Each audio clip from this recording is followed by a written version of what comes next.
This is Felicia Temple, and you're listening to iLive Radio, changing the way you listen to radio. Hi, I'm urban Christian artist Kayla James, and you're listening to iLive Radio. This is Atina, and you're listening to iLive Radio, changing the way you listen to radio. Hey, this your boy Easman. You're listening to iLive Radio, supporting independent artists from around the world.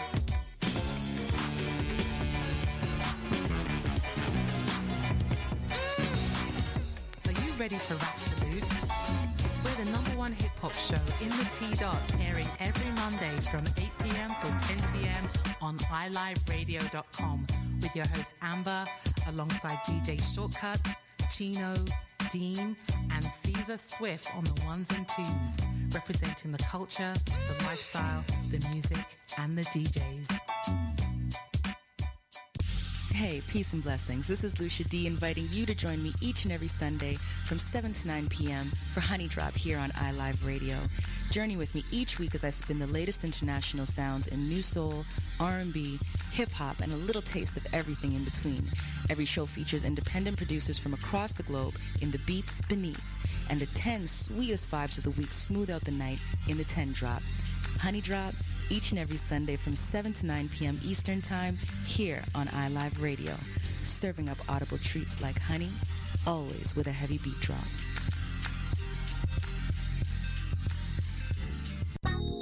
This is Miss Care, keeping you connected with your iLive 5x5. Brought to you by iLive Music, sponsored by Independent Hype, and powered by The Hook Entertainment. Contribute to the conversation by using hashtag iLive5x5. For the latest and greatest in soul music and more, stay tuned to iLive Radio throughout the week. Connect with our team at iLiveRadio.com or follow us at iLive Radio across social platforms. Hi, my name is Derek Roach, local musician, music producer, and educator in Toronto. I hope everyone is safe and healthy during this time and keeping busy making your life and those lives around you better. I've created a support page for all local Toronto and Ontario musicians and entertainers called Toronto Musicians Fight for COVID-19 Revenue Rights. Our mission is to fight for the loss of income for all Toronto, Ontario musicians and entertainment professionals due to the COVID-19 virus outbreak. Recently, we've learned that the government is thinking about not extending the $2,000 we get per month. We need the CERB program extended and continued into 2021 until they will allow us back to work. If you have concerns or have been affected by this, please join our group. Thank you for taking your time to listen, and a big thanks to Jason Henry from iLive Radio for supporting local musicians, entertainers, and entertainment venues. Attention, all musicians, bands, associations, clubs, and organizations that represent urban styles of music across Canada. Now is the time to rebuild our urban music nation. All urban music followers under one umbrella. Urban Music Nation is a non-profit organization committed to the development of urban music. Free memberships are available now. urbanmusicnation.ca. Urban Music. One voice. Strength in unity.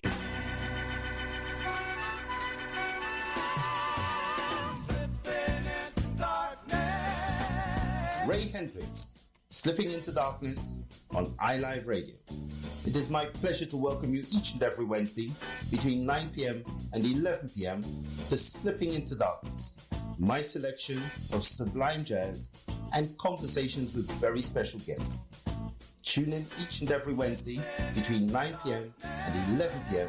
to Slipping into Darkness on iLive Radio. iLive Radio. Hi, this is Miss Law. Tune in to Talks Honest every Sunday, 4 p.m. to 5 p.m. on iLive UK, discussing topics often thought of but never spoken. That's Sundays, 4 p.m. to 5 p.m. right here on iLive UK.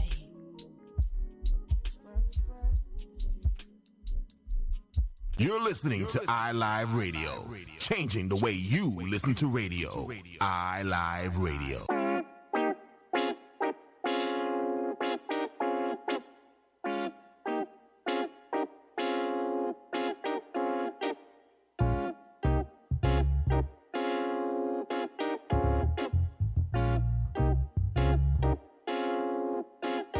We're always running and fussing and cussing and fighting and lying and crying, and you keep running away.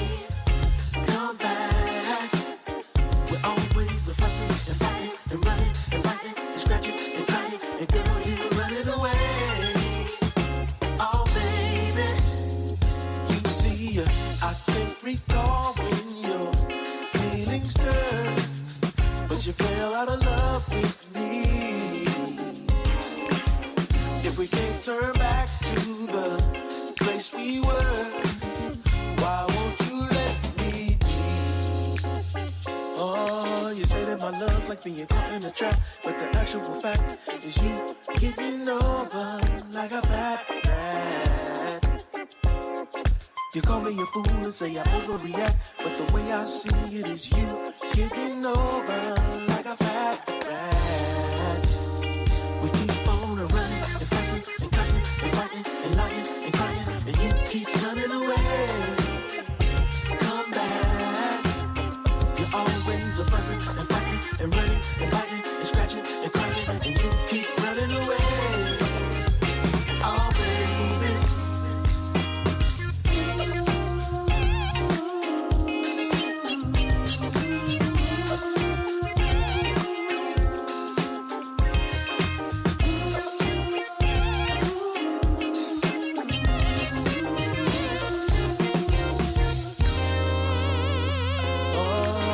My love's like being caught in a trap, but the actual fact is you getting over like a fat rat.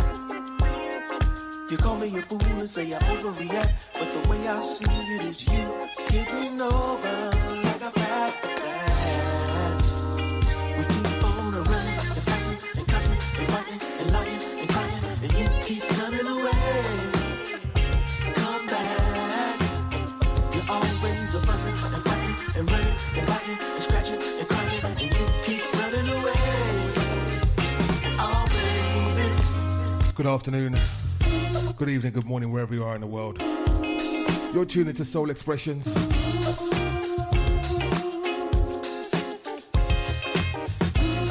Stream around the World Wide Web, right here on iLive Radio.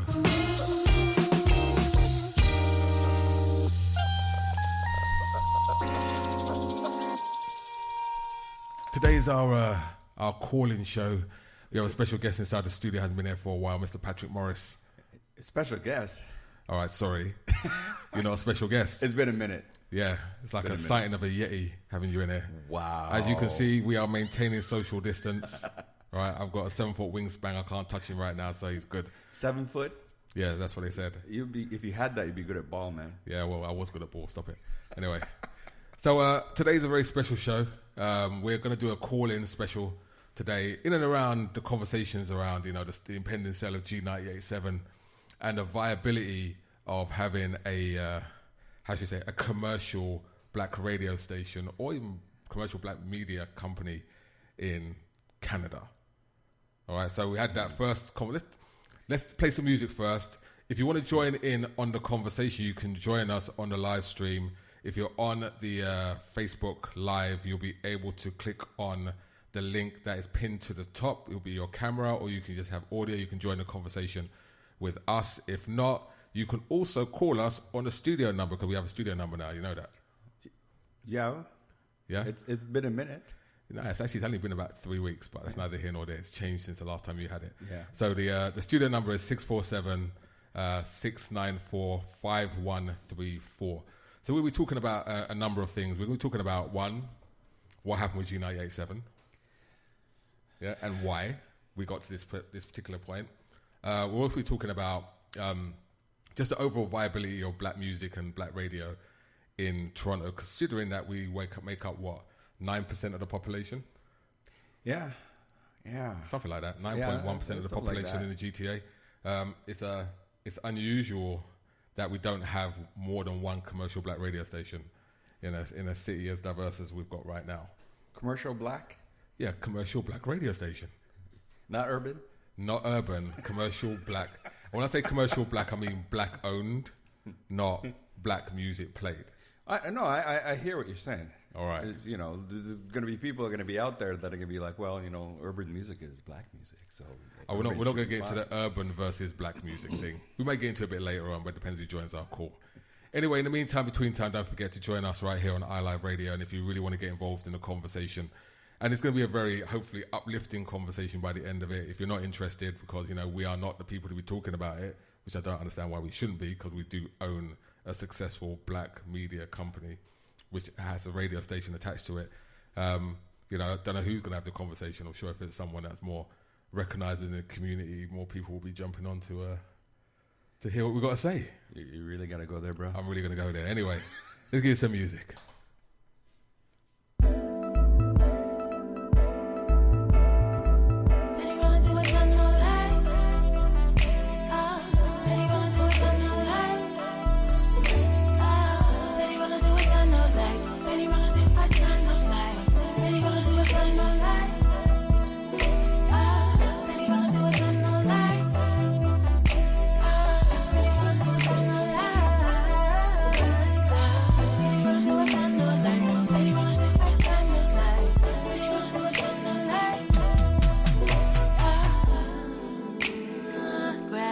Done took a hold of my body.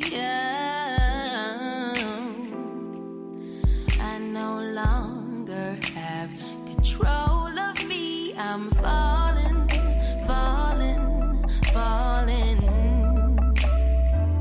Or maybe I'll just roll, roll, round girl in a square world, loving you.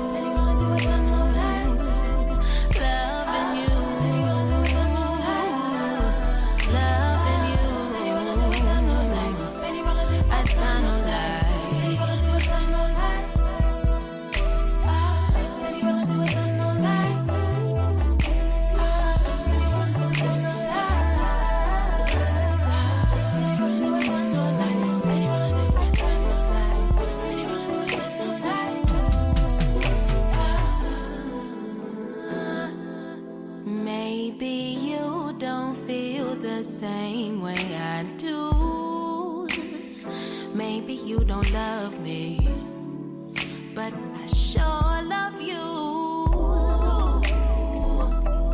You don't have to love to be loved. Ain't that a shame sometimes? Such a tricky concept I find.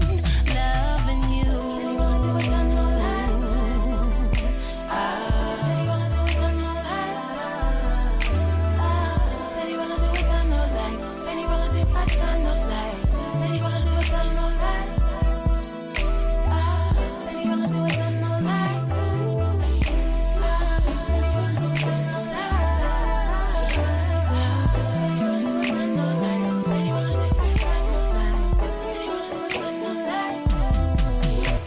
The penny just wants to be loved like the nickel and dime, the quarter, the almighty, almighty dollar.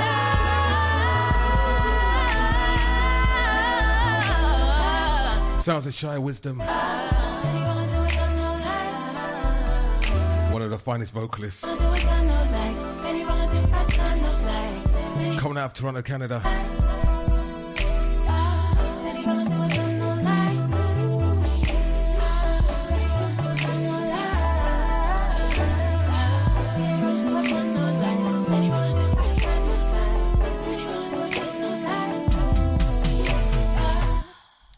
So, it looks like we almost had one guest, and they came on and they logged off immediately. Don't forget, you can have your say as we start getting into this conversation. We'll play one more track by another Toronto artist called Nicole Chambers. This one was big over in Europe. I'm not sure what it did over here in Canada. I never heard it on any other station other than ours, but it's what it is.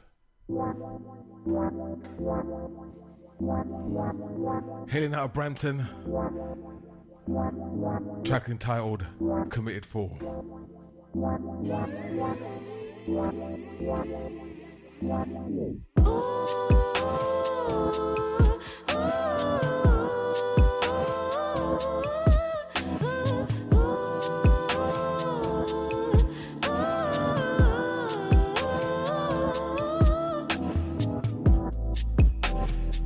Don't judge me, I can't help it. I know I should know better. So I fucked up, I get it. But did I learn my lesson? Obviously not, but how could you blame me? It's been a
Sounds of Miss Nicole Chambers.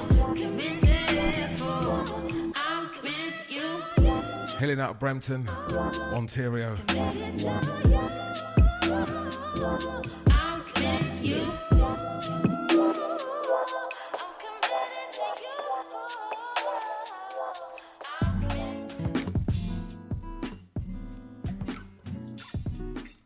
All right, it's 15 minutes past the hour, or 3 p.m.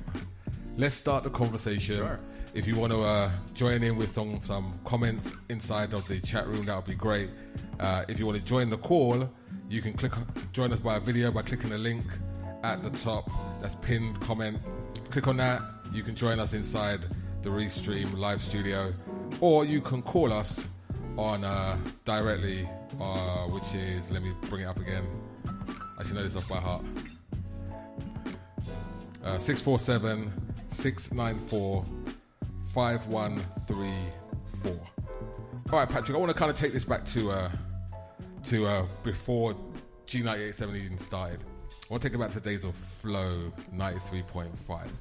And when that first started, because obviously I've only been in the country 12 years. Yeah. And you've been in the country a lot longer than that. So just to get a little bit of background, I know Flow was the very first black commercial radio station that was in Canada, from what I understand. Yeah. When Flow first started, there were a lot of people in the black community who were really looking for it to be a good representation of the black diaspora that's here in Canada, and it quickly didn't quite represent that. It was almost like, from the get-go, it was almost like a copy of an American station that we all used to listen to. Right, WBOK yeah. in Buffalo, right? Yeah. Okay.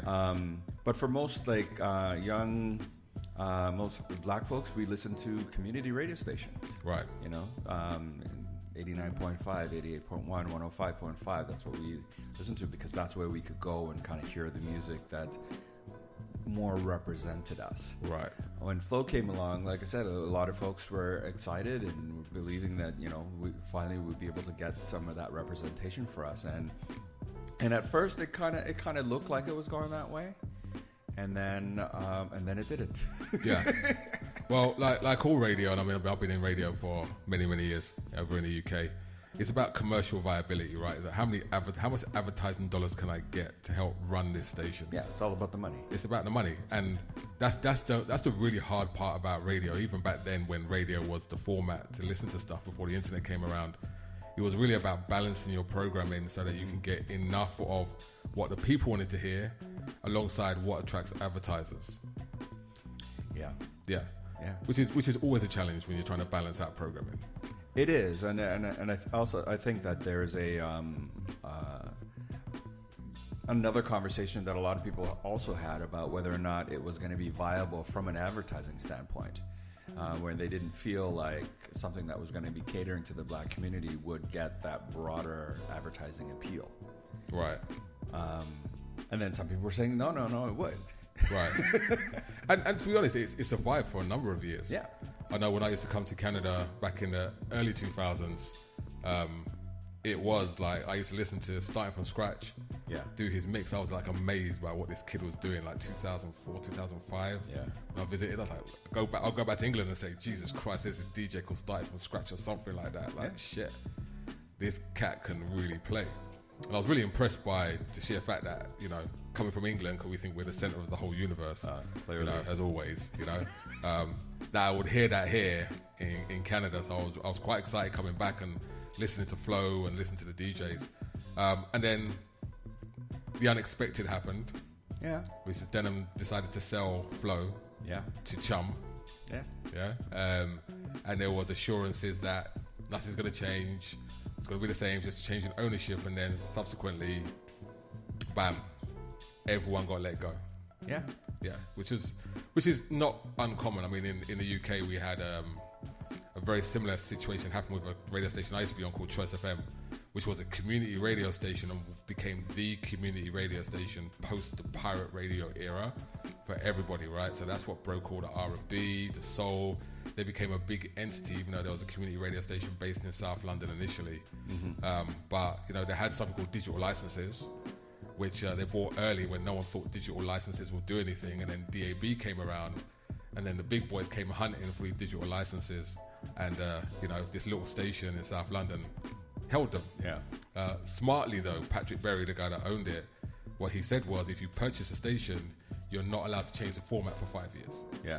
Right? So for 5 years, we kept that format intact. But the moment that moratorium was done, it was over. Yeah. Yeah. Everyone went. Format got changed. I think it's a dance music station now. It got changed the name. It's a dance music station now. Yeah. Yeah. Which is a damn shame.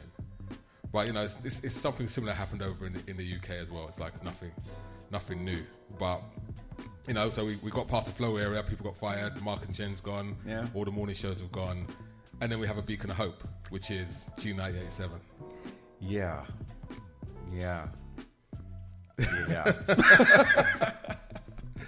Like, you know what, G98.7, it definitely had a niche market, put it that way. Yeah.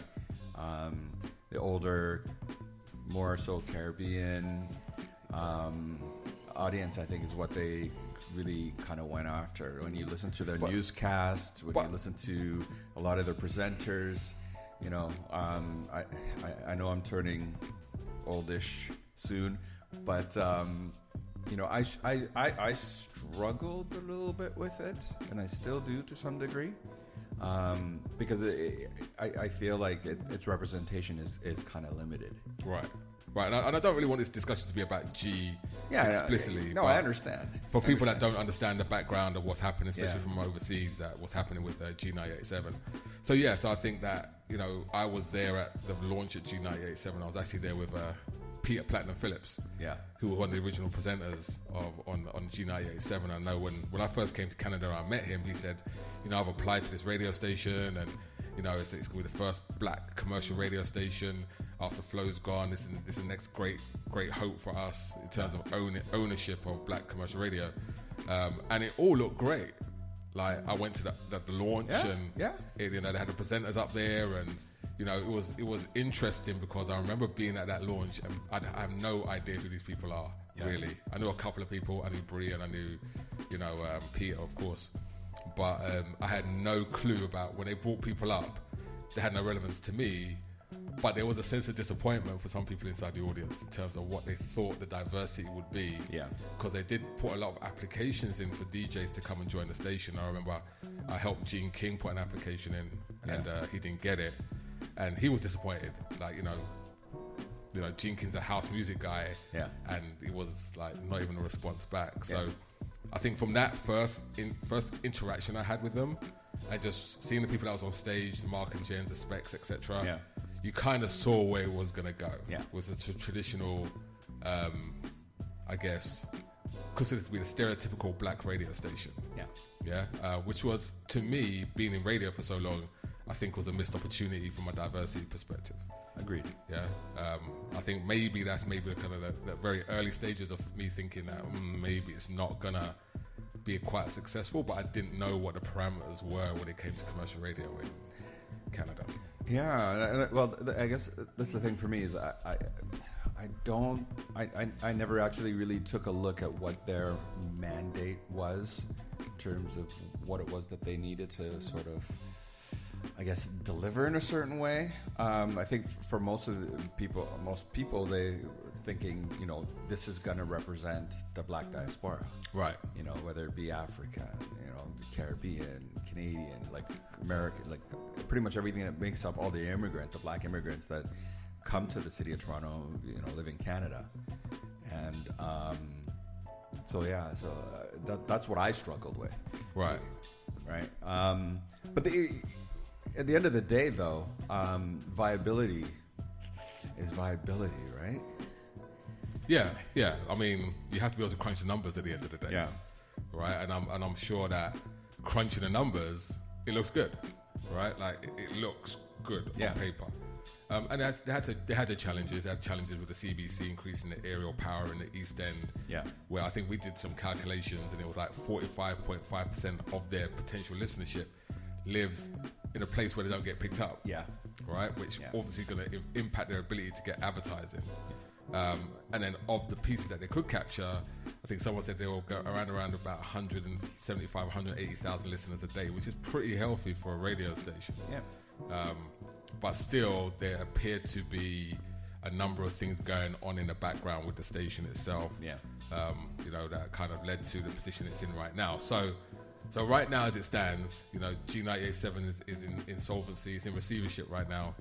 It's being managed by a law firm, and they're looking to sell the business. Yeah. Which with some astronomical figures attached to it.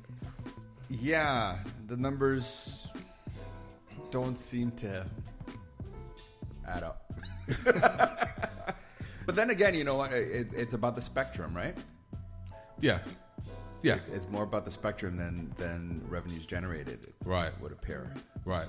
Well, okay. So let's kind of talk about how you can potentially survive in this environment, right? So let's take G97 as an example. You cater to primarily the Afro-Caribbean and African community within the GTA.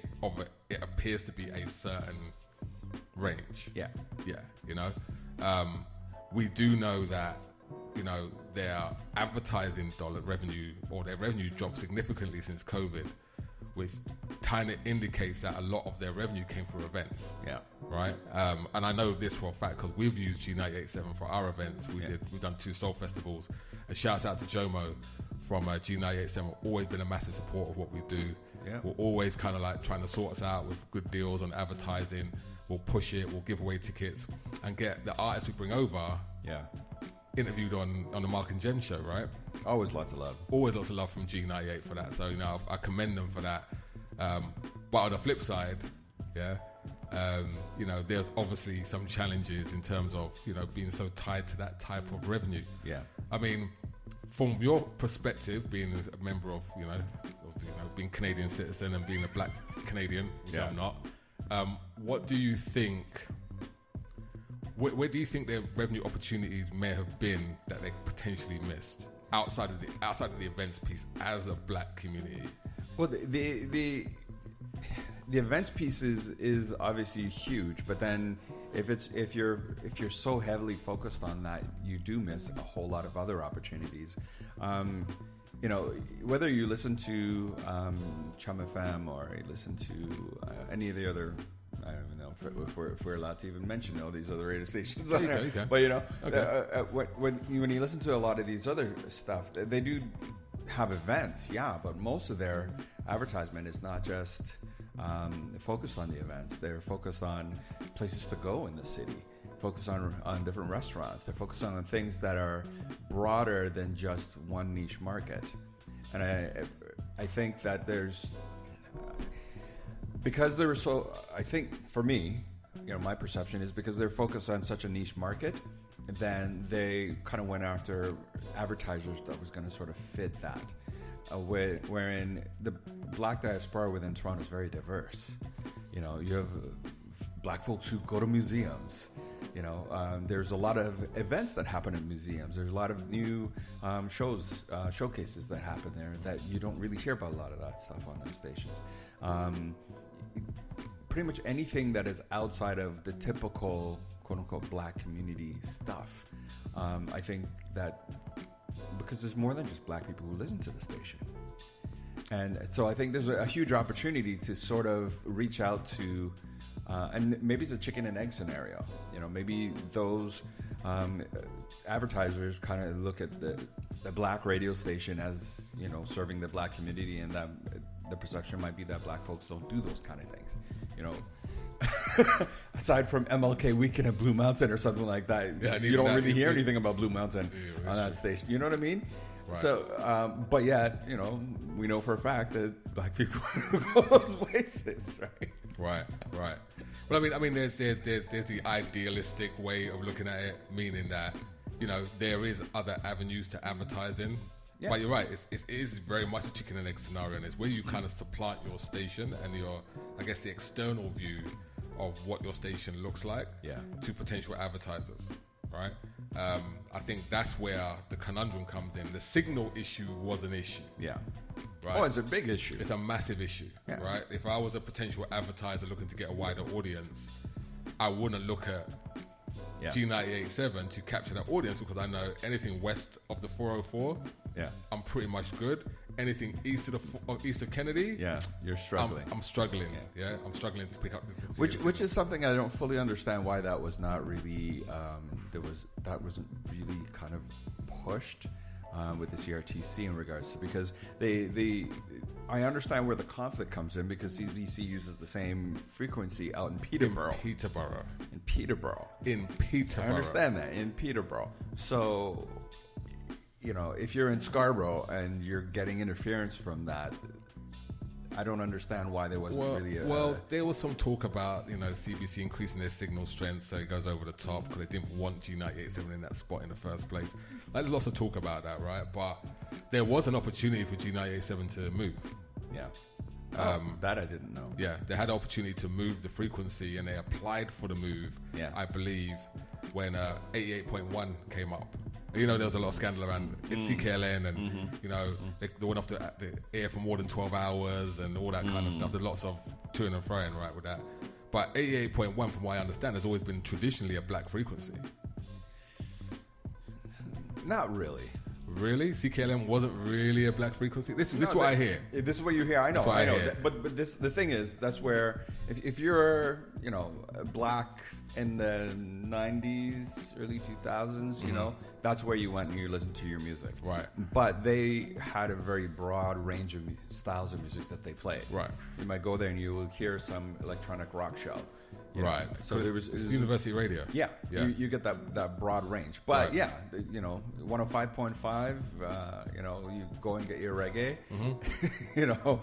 There's certain shows that people would tend to go listen to on different stations. But the community radio station is really where we all get it to. And to get it absolutely accurate, it's actually university radio. Well, yeah.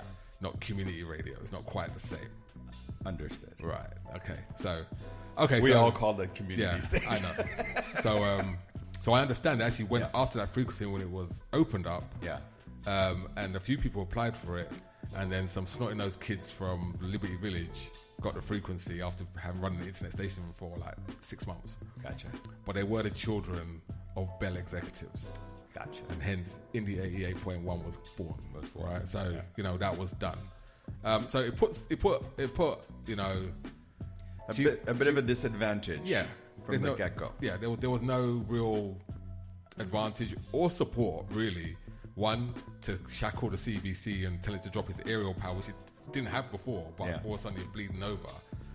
That's one. But you go up against CBC, they'll run you up into court for years. Yeah. You'll never win that one, right? Like CBC and CRTC are like this, son. Yeah. So that ain't happening. So they really were at a disadvantage, for many years. And I don't really want to talk about the conversations around financial impropriety and the reason why they're in debt. Yeah. I think the reason why any organization like this will get into debt is really down to viability of, you know, bringing in enough advertising revenue to cover your costs. Yeah. And if you don't have enough listenership, or perceived to have enough listenership, or your outward view attracts different types of more blue chip, more corporate advertisers, like the Coca-Colas and the, you know, the bigger organizations to advertise, give you some advertising dollars, and you're really not going to survive in radio right out here. So, what's the time? 30 minutes. It's 30 minutes in. Yeah. We'll play a couple more piece of music. Don't forget, if you want to join the conversation. Oh, someone's joining in, I think. Is someone joining in? Oh, it's Benjamin. Hold on. How does this work?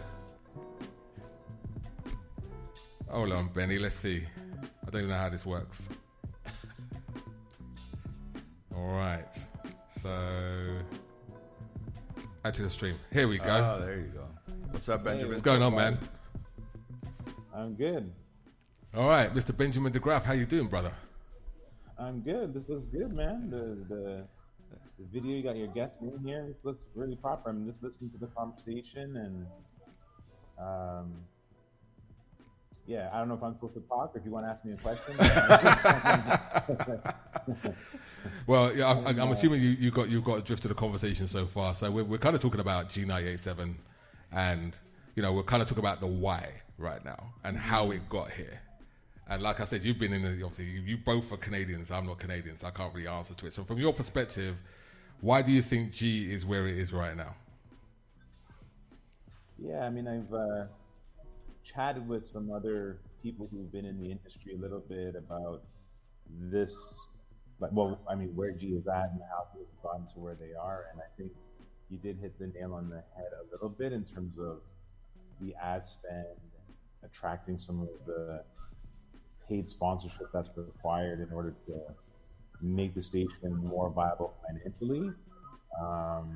But I think what I also know from the business side, maybe these aren't completely official numbers, but the market share in terms of the actual real listenership of G98, you would think that in the GTA, which is what, 6 million people, maybe the Black community being somewhere around 250,000, 300,000, maybe the numbers are slightly off, but actually G98 in terms of listenership, it actually represents slightly under 1% on the entire FM dial. So you can really see the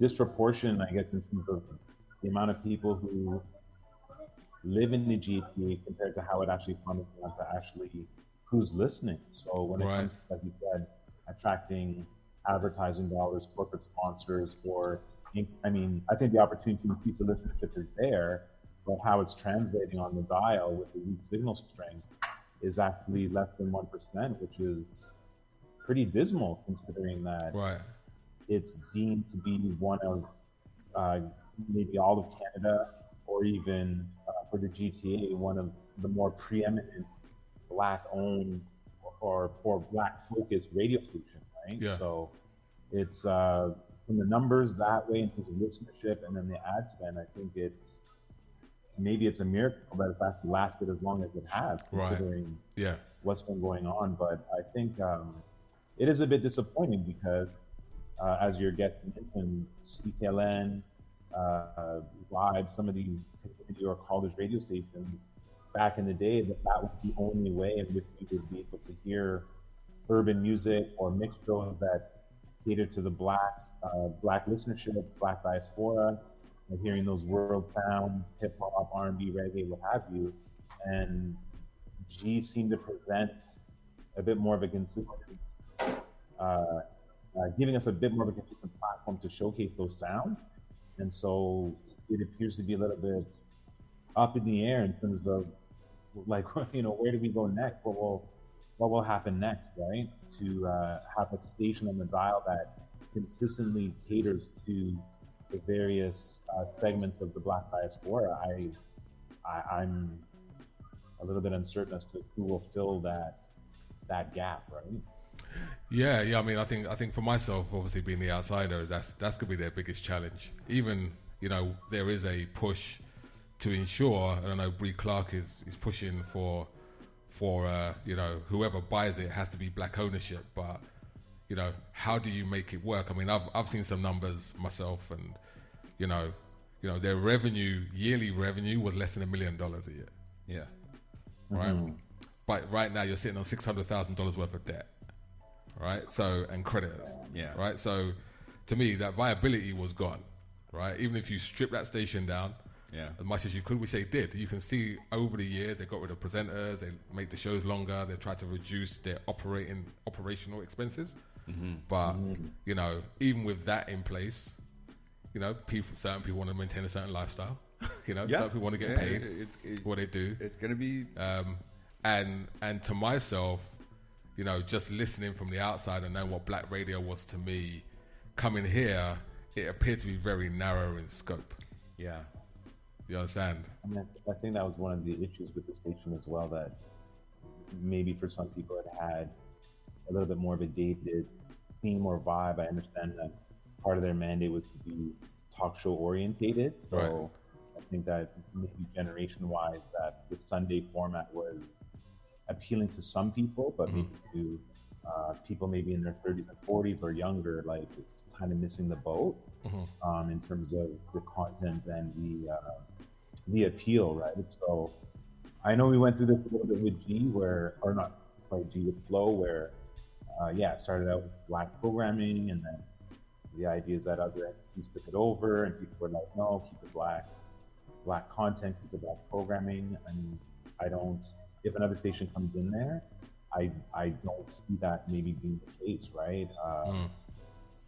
You can even see with Flow for a while that they really changed the format to try to appeal to an older audience, with going completely throwback, obviously trying to capture that 30 to 35 and up market, all 90s and 2000. And then maybe, I think within the last 5 years, I don't really listen to a lot of radio now, but I think within the last 5 years, they went back now to just really opening it up to a lot more of the popular hits that are newer, and again, changing the format. So, I don't know what will allow us to keep a station that's black focused, right?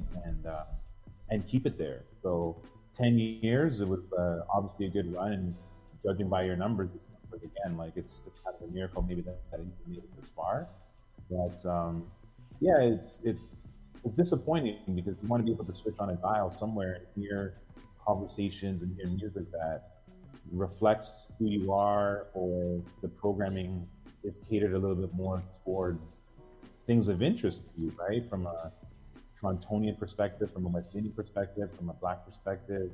And I feel like G had like that opportunity, and I feel like in some ways didn't completely capitalize on it as big as they could have, so.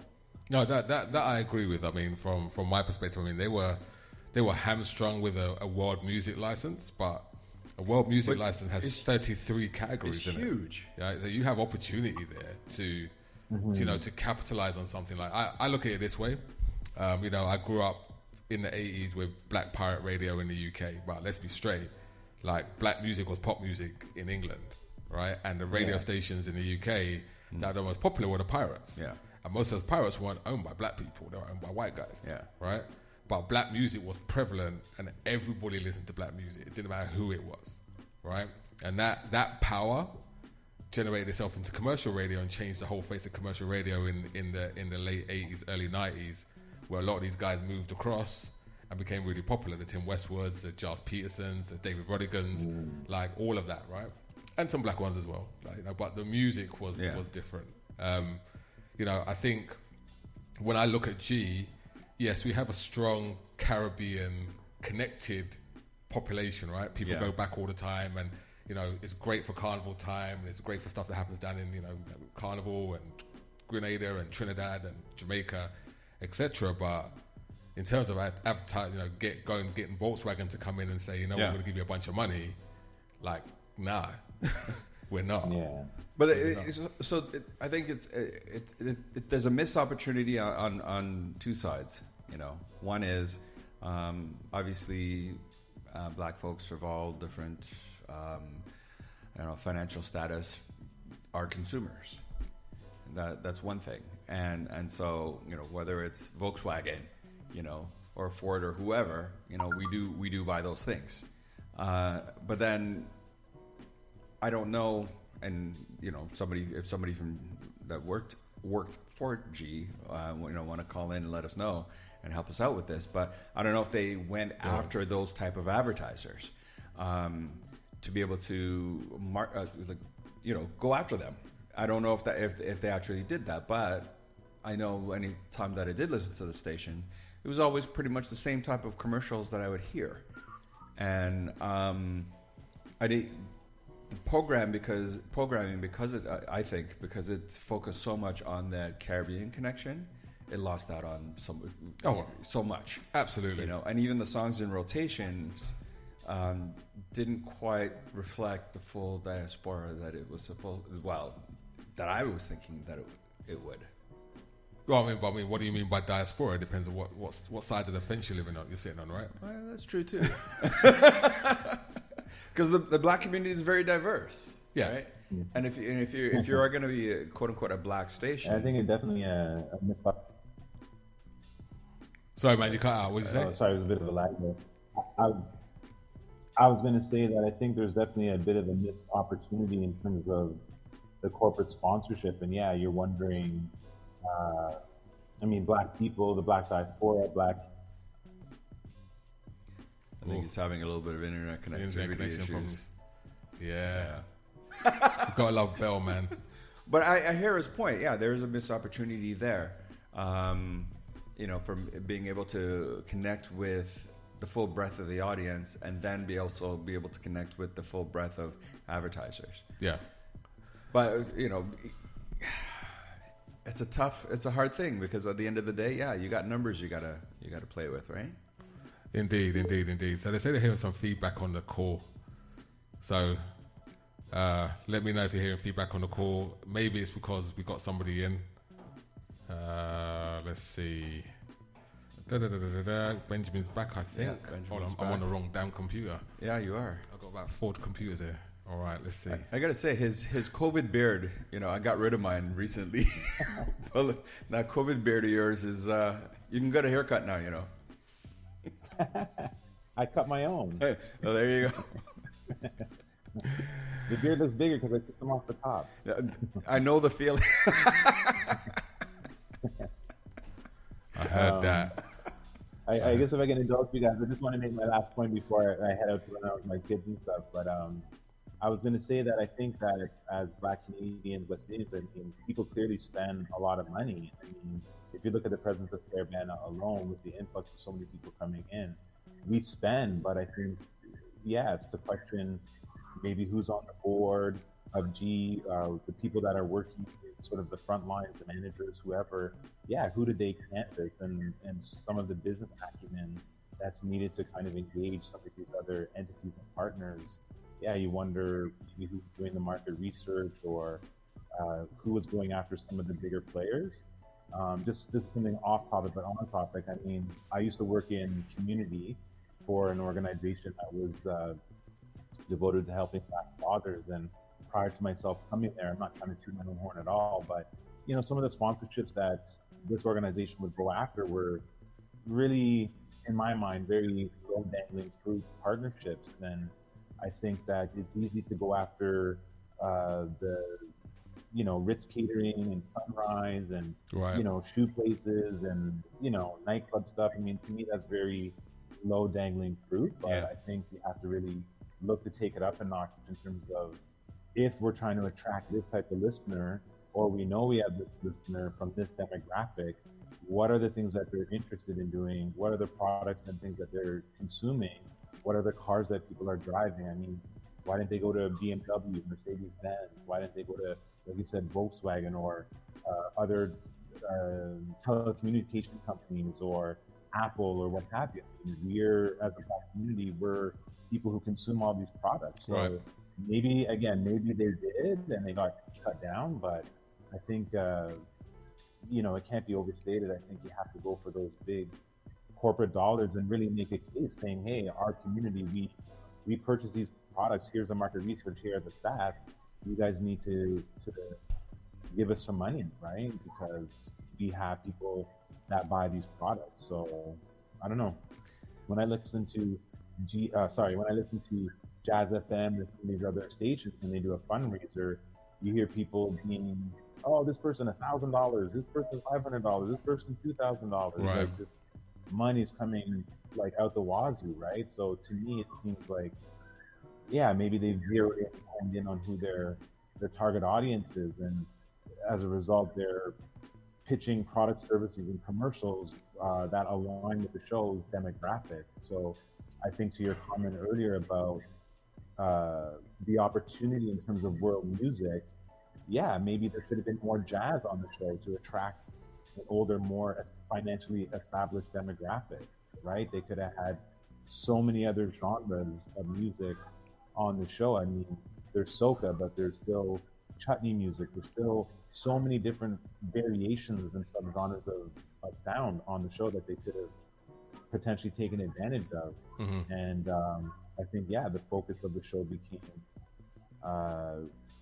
maybe 3 to 5 genres, right? So right. Yeah. I think definitely a bit of a boat was missed there.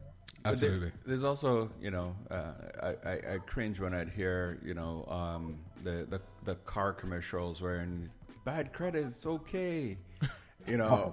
You hear commercials like that. I'm just kind of like, not every black. I understand money is money, but at some point it's kind of like,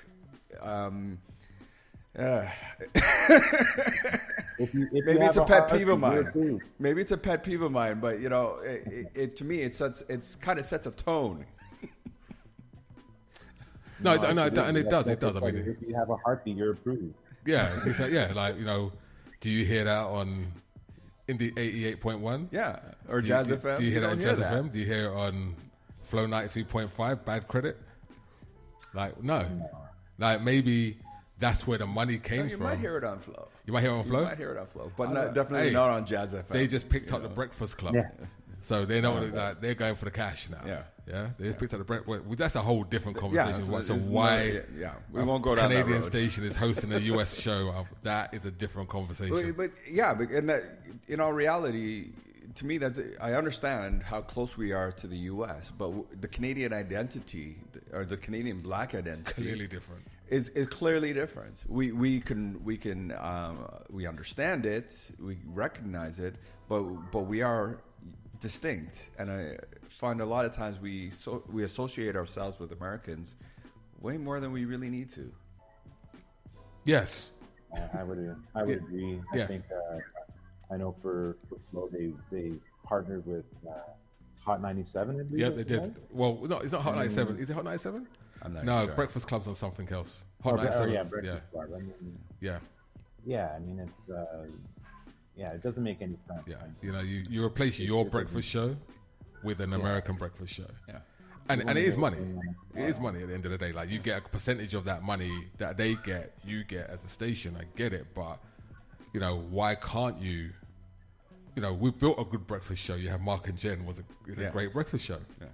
Yeah, but there's almost this kind of like dismissal of stuff Canadian on radio.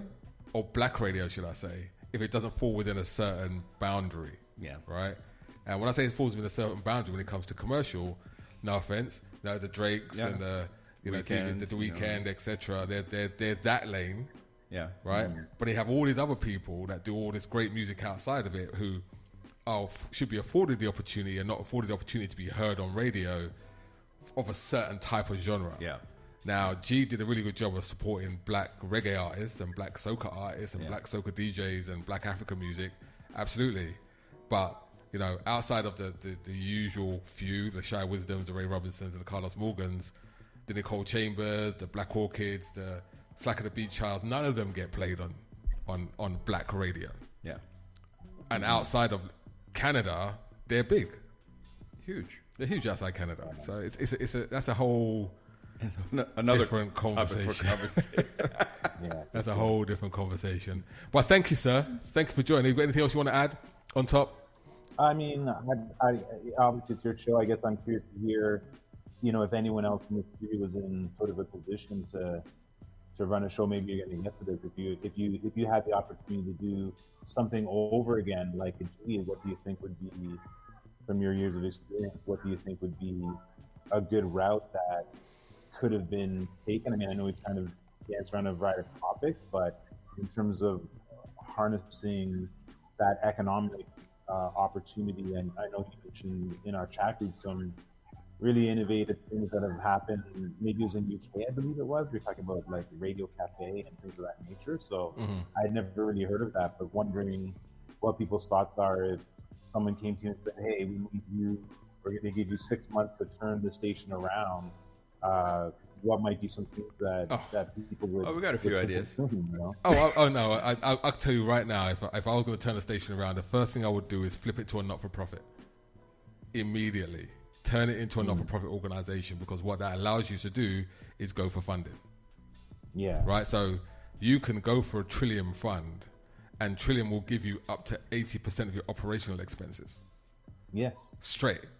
Without question. You can do fundraisers. Then you're not so much reliant on advertising. Wherever you bring in an advertising now becomes, pays everything else. Yeah.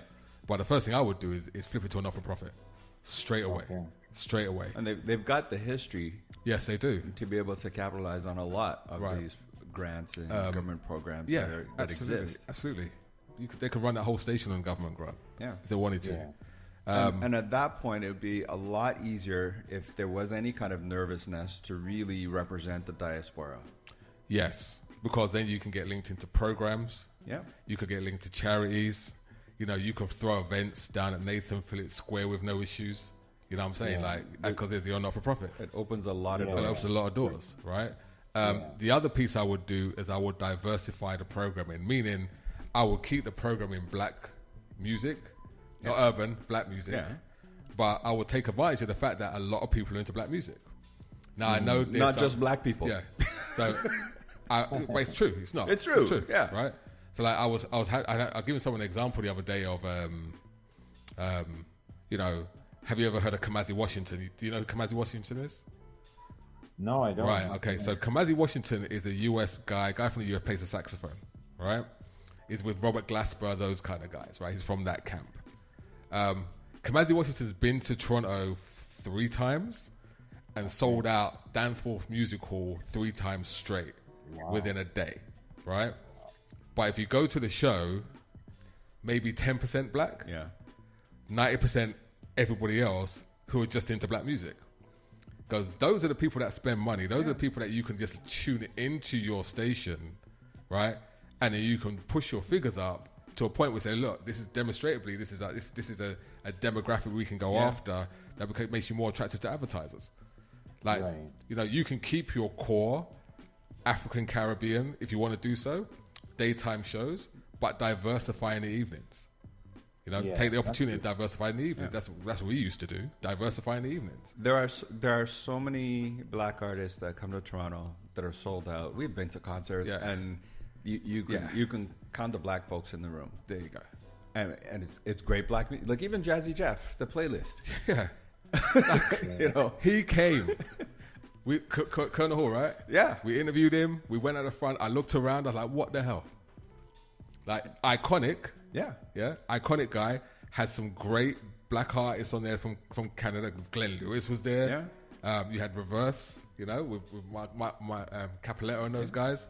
Like, but majority of that audience wouldn't be the G987 audience, right? So the current G987 audience. So if it was me, if someone gave me G987 to run, I wouldn't focus on FM. FM is dead as far as I'm concerned. There's nothing you can do about what you've got. You capitalize on what you have. Yeah. You can get that signal downtown. People downtown don't really look like us, right? So you diversify, right? So you take advantage of what you have and you diversify. And then go for the grants and start to build and do far more community-based stuff. Doing programs, doing workshops, doing seminars, not explicitly around, oh shit, we're about to go to commercial. But I'm ranting. But I would Yeah. You could turn it around. It's not an issue. It could be turned around. It could be turned around. It's been great. You know, absolutely. It's been great. Indeed. All right, thank you, sir. And we're at the top of the hour. All right, man. Thank you, bro. Good stuff, guys. Looking good. Yes, sir. This is Jamie Sparks, and you're listening to iLive Radio, changing the way you listen to radio. Hey, this is Jermaine Robbins, and you're listening to iLive Radio, changing the way you listen to radio. Yo, this is Kiana O'Quinn, and you're listening to iLive Radio, changing the way you listen to radio. This is Lavinia J from the UK, and you're listening to iLive Radio. Hey, what's going on, everybody in cyberspace? This is The Groove Show with your boy, the crowd pleaser, DJ Mark Anthony. Don't forget, each and every Saturday afternoon from 4 to 6 p.m., we want to put you in the mood for whatever the night has in store. I'm playing only the best feel-good party rocking, body-shaking music from funk to soul to reggae to R&B, house to salsa, and much, much more. We call it The Groove each and every Saturday from 4 to 6 p.m. Keep it locked. It's the crowd pleaser, baby. You know how we do. We'll see you on the air. Peace. Attention, all musicians, bands, associations, clubs, and organizations that represent urban styles of music across Canada. Now is the time to rebuild our urban music nation. All urban music followers under one umbrella. Urban Music Nation is a non-profit organization committed to the development of urban music. Free memberships are available now. urbanmusicnation.ca. Urban music. One voice. Strength in unity. You're listening to iLive Radio.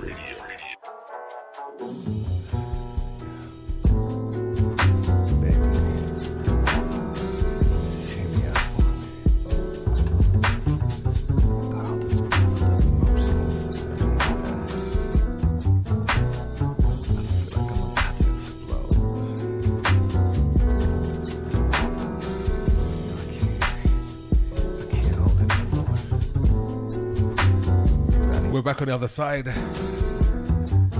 Play a couple of tracks and we get back into conversation. Sounds of Ray Robinson.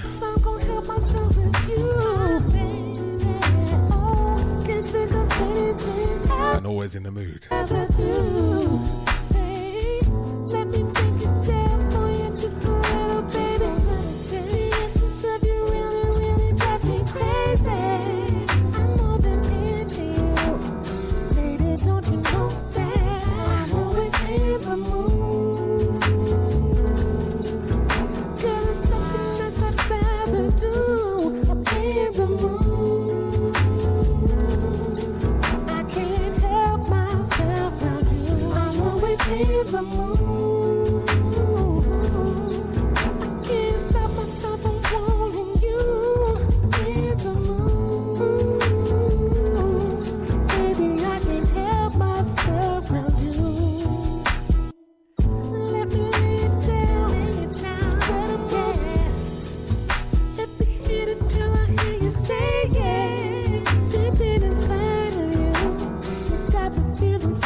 rather do.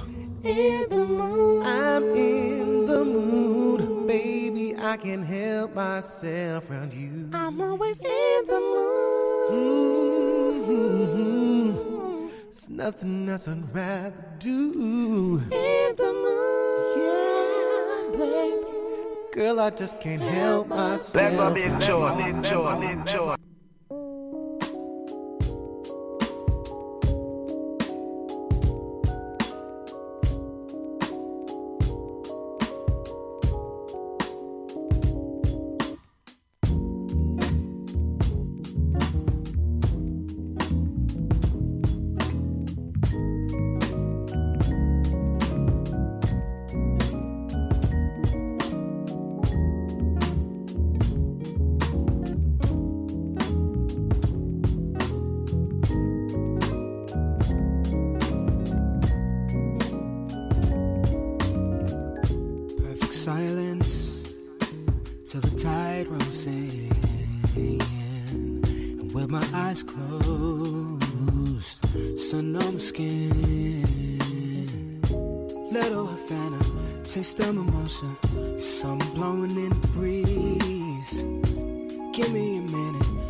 Sounds of Glenn Lewis. Take it from the upcoming Soul Movement 3 from Slack of the Beat Child. There's the sweet scent of loving floating through the room. Mixture scented candles along with your perfume. Girl, your body is such a sight to see. Every curve, but especially laced in black. Don't you rate what a view? Moments that top of my list. There's nothing better than this. Lingerie, what a view. Moments that top of my list. There's nothing better than the laced in black lingerie. What a view. Moments that top of my list. There's nothing better than the laced in black lingerie. What a view. Moments that top of my list. There's nothing better than this.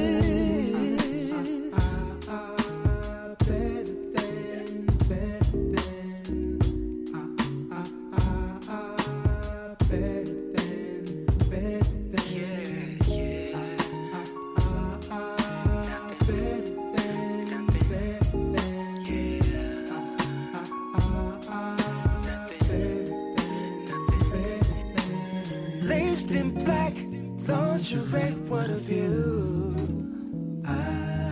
Moments that top of my list. There's nothing better than the laced in black lingerie, what a view. Moments that top of my list. There's nothing better than the laced in black lingerie, what a view. Moments that top of my list. There's nothing better than the laced in black lingerie, what a view. Moments that top of my list. There's nothing better than this.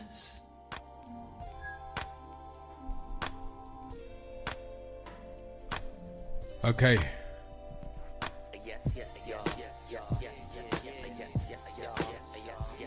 Let's get back into this conversation.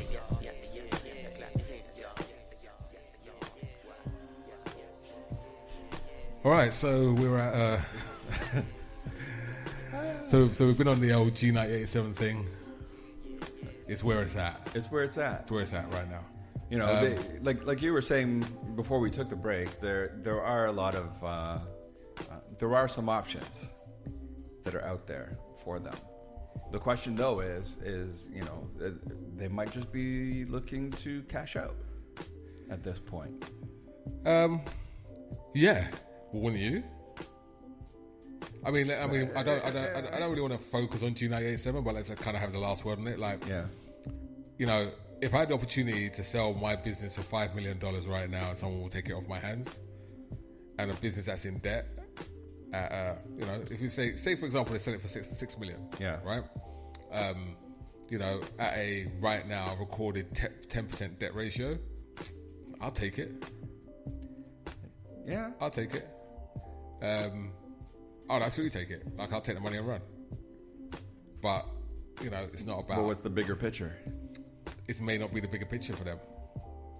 You know, if you're an investor in the business, and you've invested and put money in and poured money in and nothing's coming back as a return, you got opportunity now. You're going to continue to feed the black hole, or you got a chance to cash out. You're going to cash out, right? Without looking at the big picture.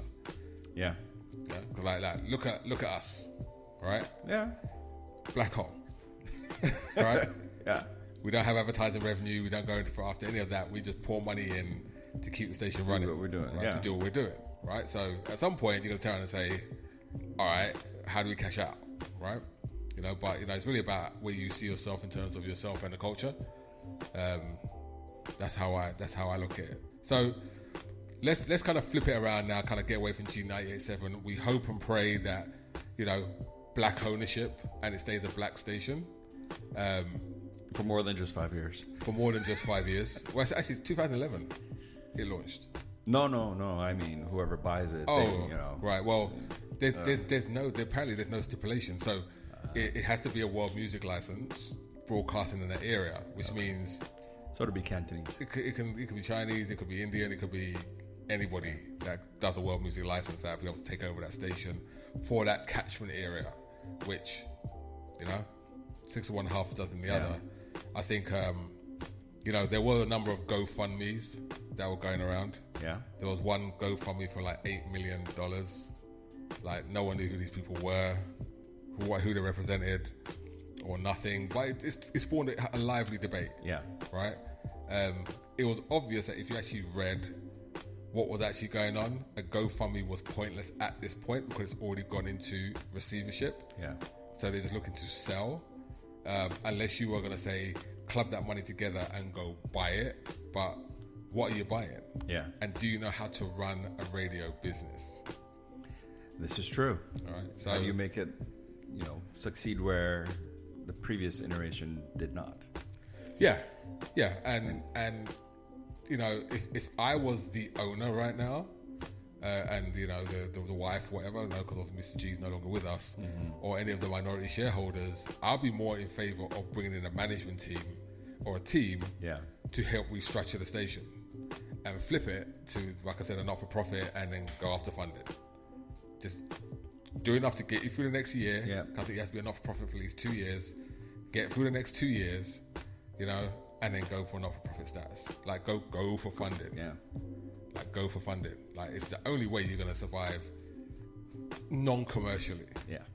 So, I guess it leads to the bigger picture or bigger question of the viability of black commercial radio or media company in Canada in general. What are your thoughts? I think there is viability for it, but in order for it to happen, though, there's a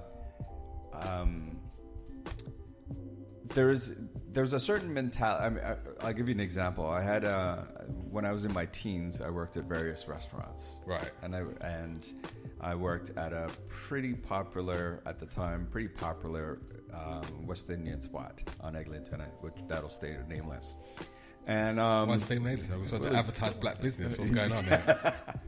And you know, sitting down talking with the owner about possibility, you know, expanding, you know, expand the brand, you know, reach out to not just this little niche pocket that he had here in Eglinton. And for him, it was he was okay with just sticking with the niche.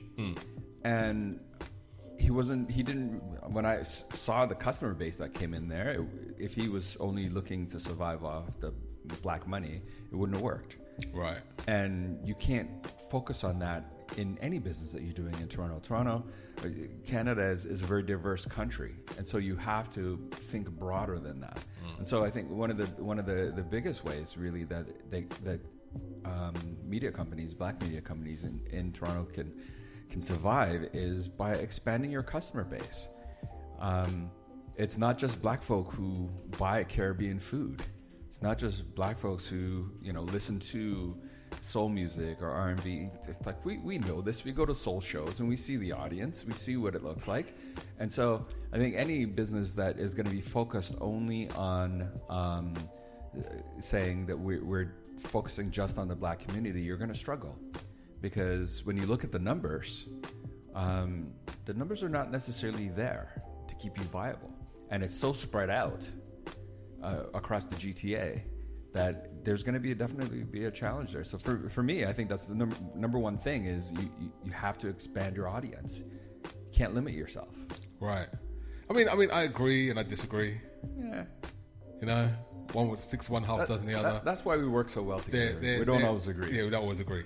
But there is an argument to say that we can and should go after other stuff. Yeah. Do I think there's enough of a diverse market amongst black Canadians for you to have a viable commercial business? Yes. Yeah. I think so. I agree. You have certain limitations in terms of your license, in terms of what you can play, but doesn't limit you to who you can engage. Exactly. Do you understand? Yeah. It's not quite the same, right? And I think that, let's take Farley Flex, for example. Farley Flex had his TV channel. What was it called again? I forget what it was called. Oh. Flex TV? Flex TV, something like that. Yeah, he had that for a while, which was going really well. Mm-hmm. Don't know what happened to it, but it was going really well. You have examples of people that have built up channels successfully as black people and successfully hit them up. But it appears that if you don't stay within your lane, it's a problem. Yeah, with the exception of Drake, if you don't stay within your lane, it's a problem. And Drake had to go away, create his own lane, and come back. Yeah, and then he was someone when he came back in. When he decided to do what he was going to do, he just did it because his branding went outside of Canada. Like, no offense, excuse my language, fuck Canada. I'm doing it, and I'm going to tag along, or you're not. Oh yeah. Right. So I think that if you punch numbers right and you engage the community above the level of what you think the community you're hitting is, like, it's not about the reggae community, I'm bringing over Buja Bantana, all that kind of stuff. Like, really embrace the diversity of the black experience in Canada. I think there's other avenues and other areas that you could actually start to grow your audience. I totally agree with you on that. In that you're the mandate, you can't get away from your bread and butter, which is your mandate, which is who your target audience is. But at the same time, I'm saying you can't ignore the fact that the plethora of other people who are going to listen to that music as well. And so how do you engage them into the conversation so that they feel welcomed? Yeah. And invited just as much as the black folks who are going to be coming to whatever that event is or whatever it is you're doing, right? Yeah. How do you engage them in such a way that they're going to feel comfortable? And I think a lot of times we lose that. Yeah, we do. And when you say we, who's we? I don't know who this we is. I'm talking about a lot of times in the black community when there's something that's specifically a black thing. It's specifically a black thing, and so you do get other nationalities who do come out, but it's not always all that open-armed welcome sort of thing. It's just, right. It seems very targeted. Yeah, and this is the interesting thing about we live in a wonderfully diverse city that is advertised outside. Yeah, when you're here, you realize it's still pretty segregated. Yes, lots of little pockets. Lots of little pockets, and I see that kind of market that G went after, or, you know, what's considered to be traditional stereotypical black music by a black audience is very, very small and getting smaller. Yes. Because the generations are dying out, right? Migration is not as much as it was before. Not so many people are coming to the GTA now. More people are being born here and not diversifying. Yeah. So you need something that's reflective of what it is now, not what it was 20 years ago. I'm with you on that. Yeah. So I think that's really the important message to anybody that's going to be purchasing the station or part of the buying group. That when you decide to come back, you know, yes, you can make it commercially viable. Yes, you can make it enough so you've got your operating costs covered. But how do you build something that's going to be around and moves with the actual nature and makeup of Canada? Yeah. Because it goes beyond just Toronto. A lot of people miss that. Yeah, it goes just beyond Toronto. You know, if I was strategizing and I had the money to just do it, if I win the lottery tomorrow, I'd just go and do it, bro. Like, it's not even a conversation. You know this already. I know this. If I win 30 million, I know it's this. done. I know this. Right? But you take something like Mark and Jen, right? Fantastic, brilliant morning show. Why can't you build them a branded like the Breakfast Club, and they become the Breakfast Club for Canada and everyone picks them up? Yeah. Why not? Why not? Someone actually in one of the groups said, you know, why doesn't G98.7 build a network of radio stations across the country to cover other areas where black music or black people are? One, money. Yeah. Money. You need to be able to get on that spectrum. You know, you have to be able to get on FM. Yeah. And, you know, and money. Yeah. Number one. Money's number one, right? Money. Yeah. You know, absolutely. And vision. That's the other piece. And I was about to say that. What does it look like at the end? Yeah. I'm not sure, and all respect to Mr. G, I don't know if he knew what it looked like at the end. I think his end was getting the station. Yeah. You understand? He fought so many years to get it. His end was getting the station. Once he got the station, I've got it. Now what does the next 10 years look like? Yeah. Well, if you had really done your planning, you would have realized that whatever you're coming in with is not what the station will look like in 10 years. Yeah. What does it look like in 5 years? What does it look like in 10 years?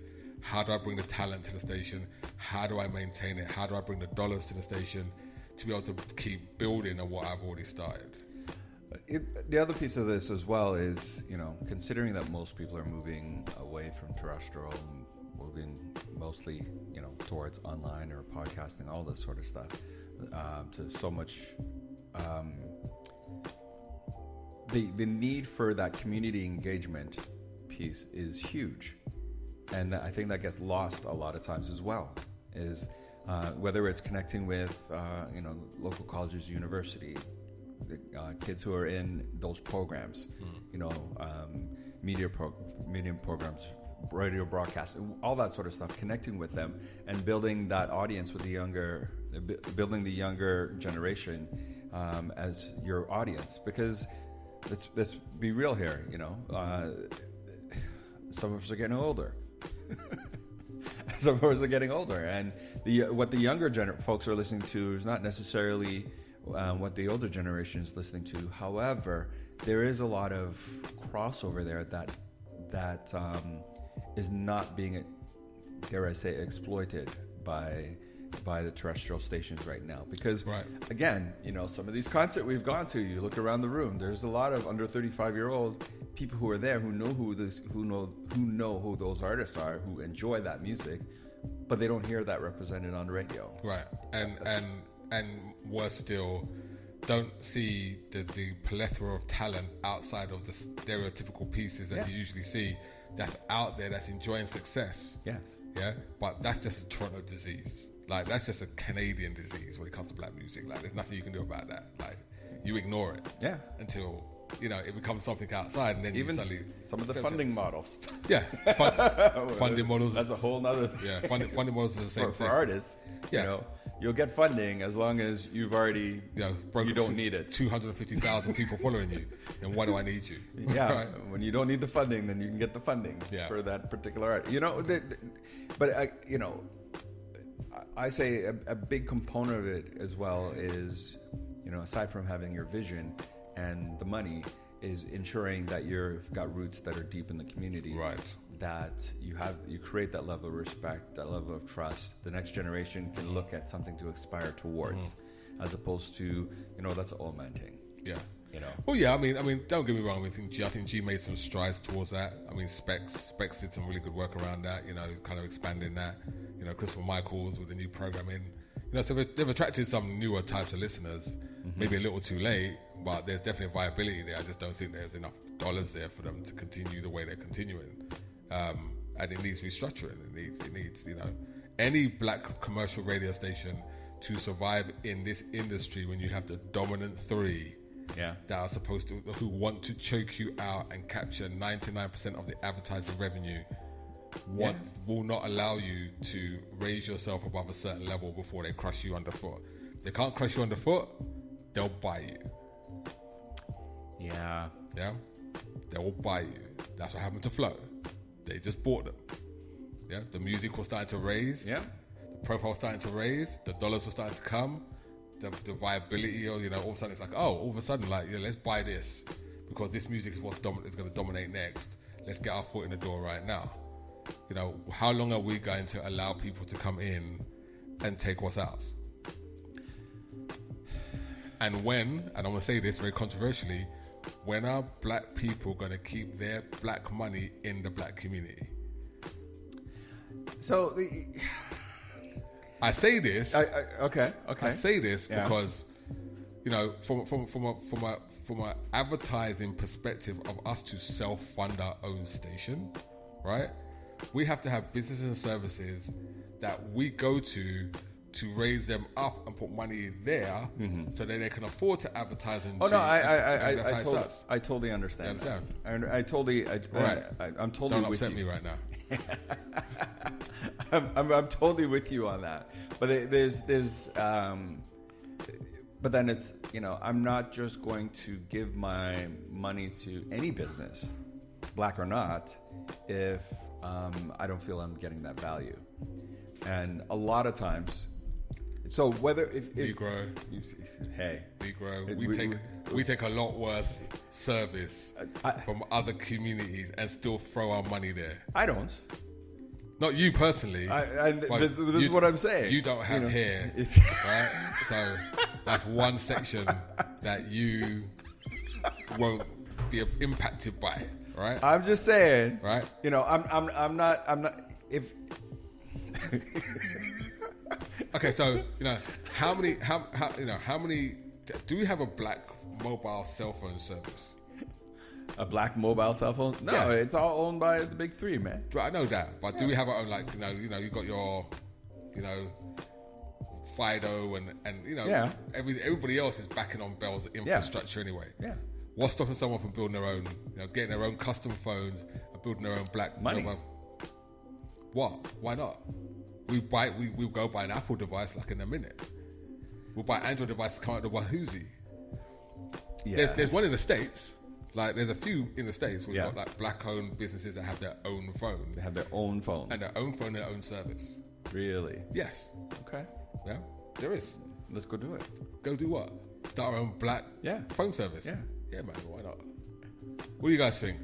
We should start our own black phone service. We start our own black-owned radio station and we see how far that got in Toronto. But yeah, we're getting off topic. That's actually on topic, right? And even things like if there was a black-owned car business of black people that built cars, will we buy those cars? If it's a good car, why not? Yeah, exactly. But we have these businesses that are owned, right? Or we sell on other people's products. Yeah. Right? Is there a black car dealership? Yeah, there are some. Yeah? Yeah. Where? There is, I always hear advertisements. Yeah? Yeah, there are. Well, a G? Yeah. Yeah. See? There are, they do exist out there. I've known lots of black dealers who've had dealerships who sell cars, all that sort of stuff. Okay. Yeah. In another life, I used to sell cars. Oh yeah, I forgot about that. Yeah. Shiesty. But my point is that if you flip that over to the Chinese community or the Indian community or the Sri Lanka community, their dollars stay within their community, man. Like they will recycle that stuff over and over and build economic power. Right? I'm all for it. Without economic power, we can't have a commercially viable black radio station. We can't. I agree with you in that. Yeah, we definitely do need to support our own. Yes. And at times, within the black community, we are harder on ourselves than we are other folks, which is not exactly a good thing. And that mentality definitely needs to change. We definitely need to get away from that. It is, I don't know, like, you know, I talk to the next generation, the generation like my kids, and their view on a lot of this is a little different than the, dare I say, older folks. You know, and maybe there's hope for them. Well, but I mean, if you look at the younger generation, it's more culture and social banding, as opposed to color. Yeah, right. It's less of an issue. When it comes to color. Like we're still stuck on first generation, second generation Caribbean. Slavery is very much still stuck in our heads. And from that perspective, but you know, look at my sons or the younger generation. It's about, you know, social status, music, culture. Like, you know, the language is the same, they speak the same, they act the same. You know, you walk down the street in London, without turning your head, you wouldn't know who's black or who's white. Because this is one uniform language that they speak, and musically it's the same thing, and radio is the same thing, right? But you know, with someone like G and anyone that goes for that particular license or any commercial radio station, you know, that goes after that demographic, you know, you're gonna get money because that's who advertisers go after. Constantly, right? It's interesting. It's an interesting conundrum, my friend. It is, and we. Just like, you know, we're talking about, you know, a cell phone service. You know, the big players in the game have worked tirelessly over the last 15 years to ensure that they maintain their monopoly. Absolutely. And when you look at terrestrial radio stations, it's same thing. The big players in the game work tirelessly to make sure that they maintain their market share, maintain that they squeeze certain people out for a variety of reasons. And so if you're gonna play in that field, you have to be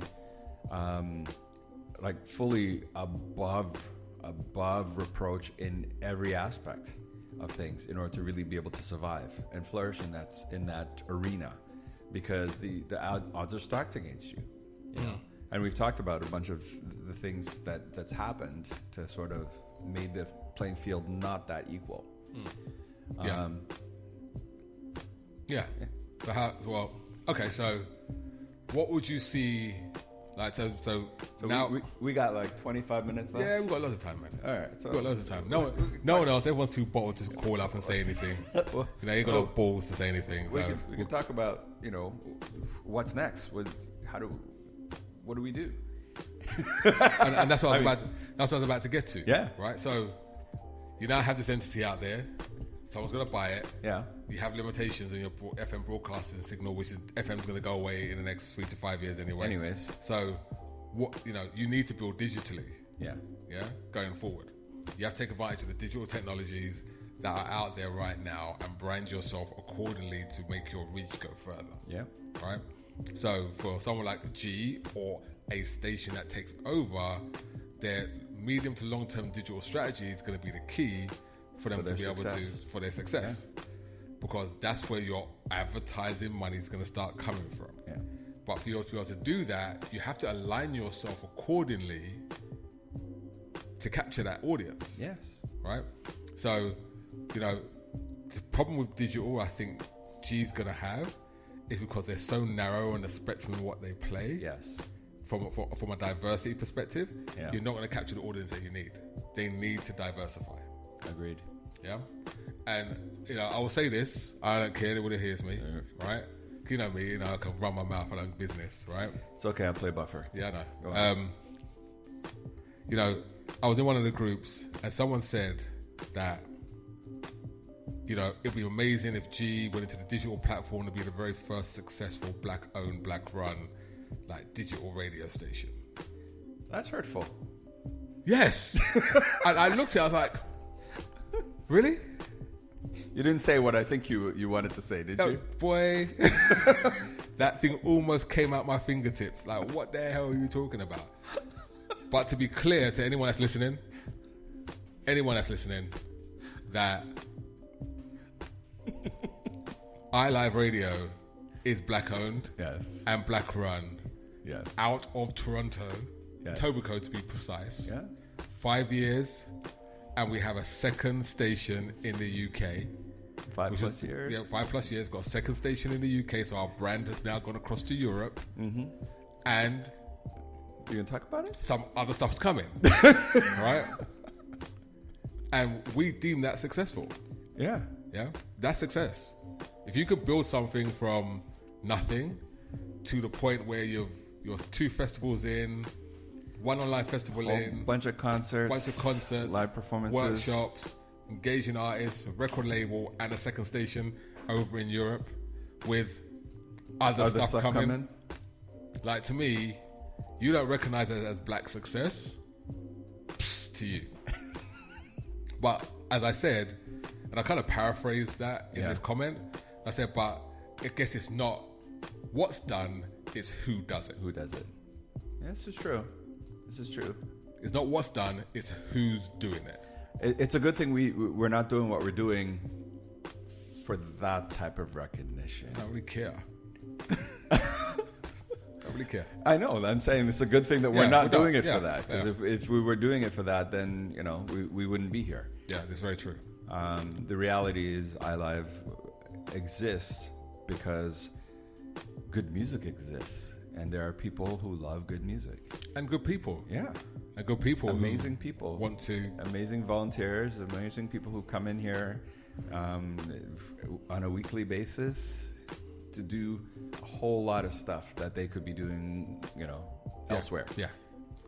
And a whole lot of people that could have been pouring their money into other stuff, bought houses by now and stuff, with all the money we poured into this thing. Like, all of that, it's sacrifice for a greater good. Yeah.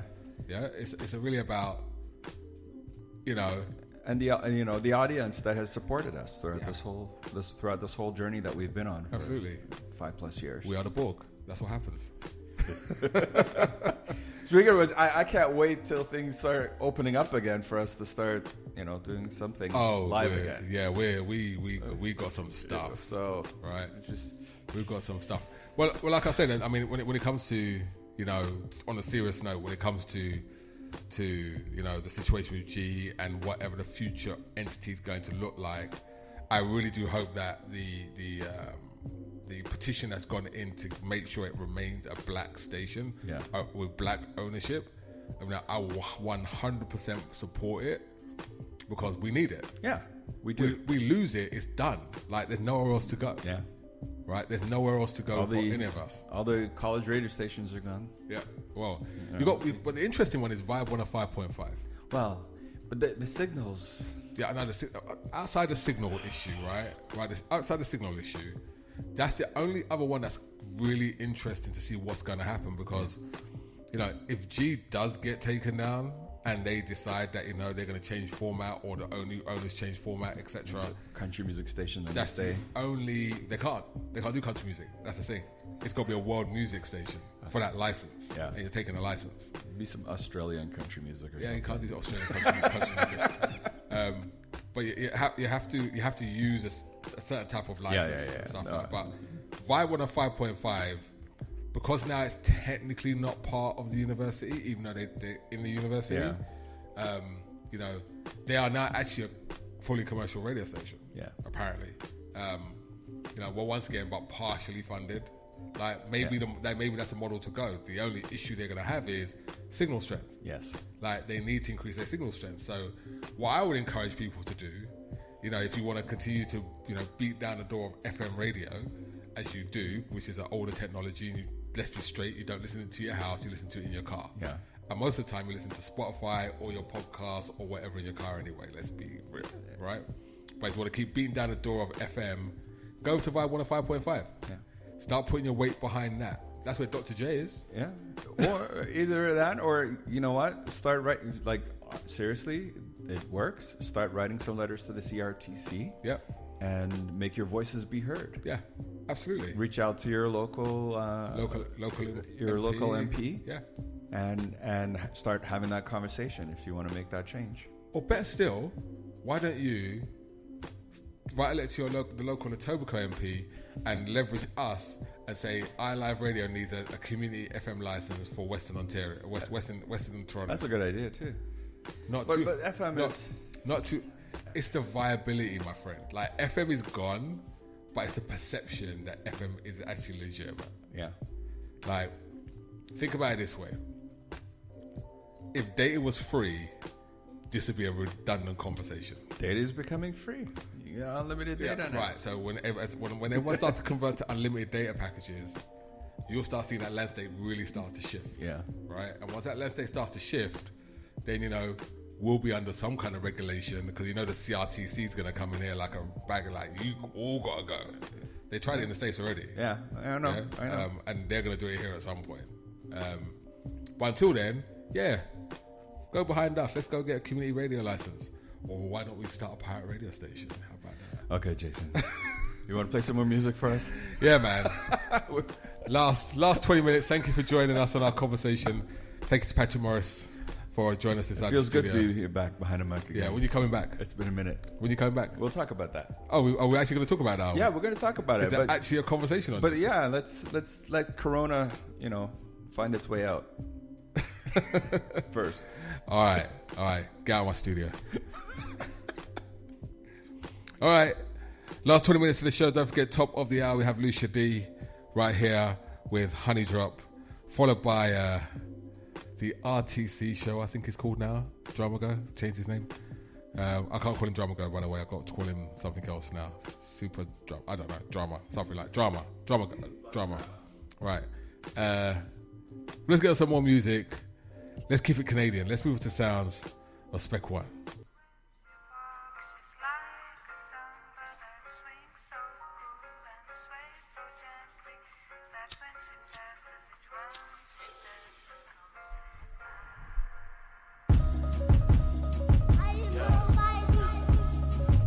Smoking on the 20 side. Let me take you higher, higher.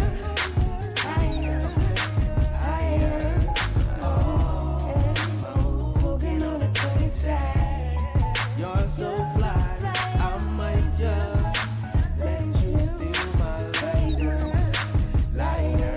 It's too early for such on the rocks, but not for mimosa. So get closer. Are you lonely? But if I do. Lipstick on your shot glass, lipstick on your spliff, lipstick on your pillow, lipstick on your Smoking on the finest, underneath the sunshine. Oh, you know I like this. Good to know it's all mine. How can I pay you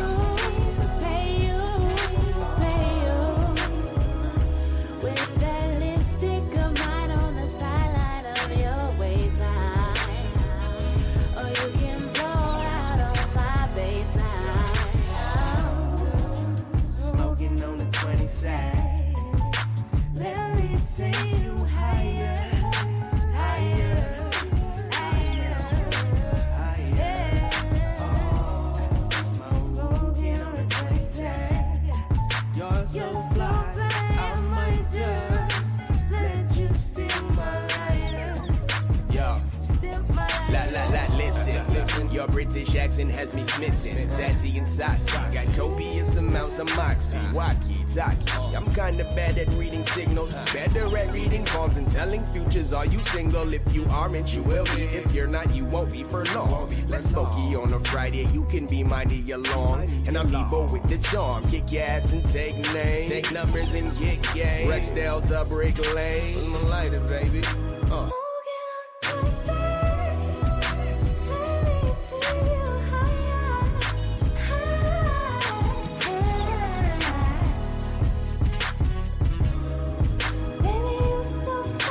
Sounds of Spec One Day. Welcome, Amaru.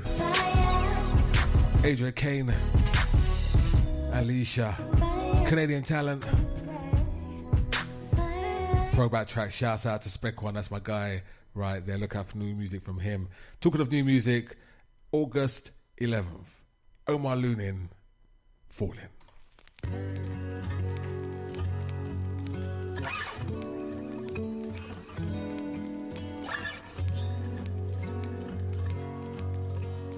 Let go big chore, big chore, big chore.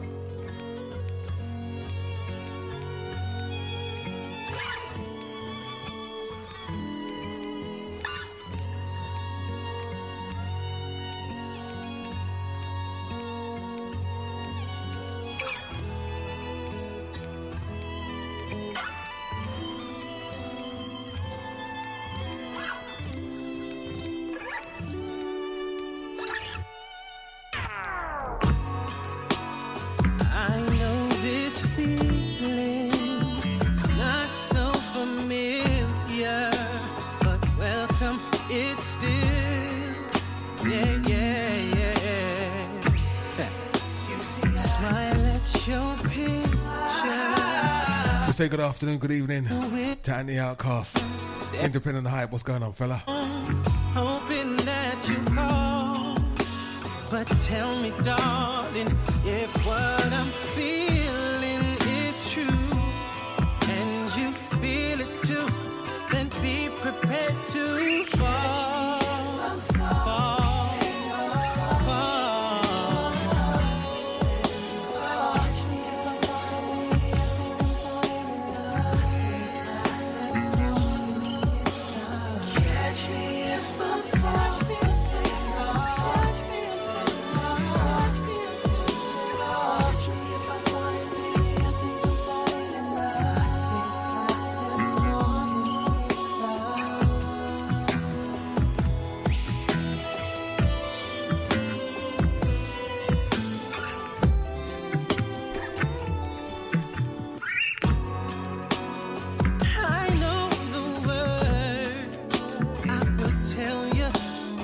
Can't seem to speak. Oh, you see, I caught in your rapture. Think of I ever after, daydreaming of what our kids would look like. Tell me something, if what I'm feeling is true, and if you feel it too.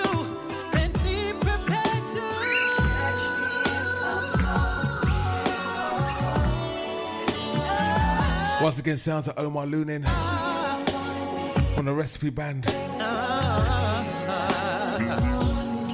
Toronto's finest.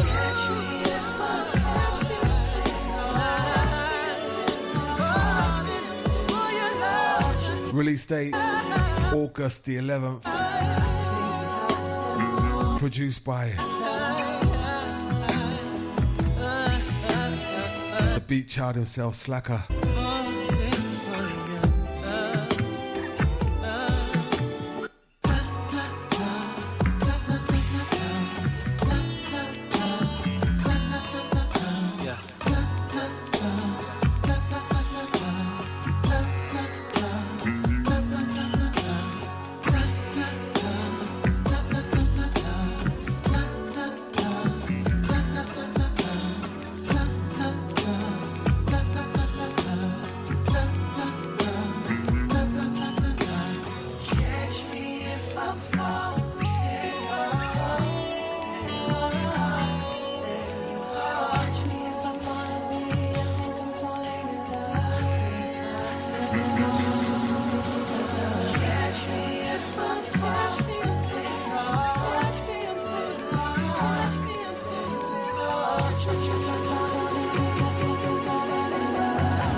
Keeping it Canadian.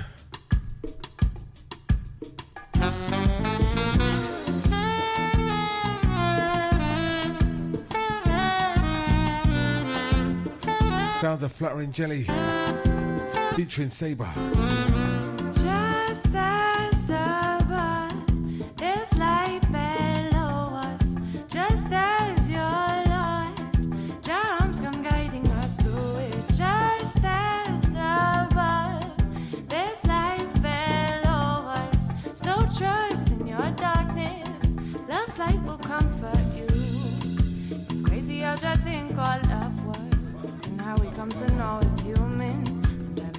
sort of feels unsure.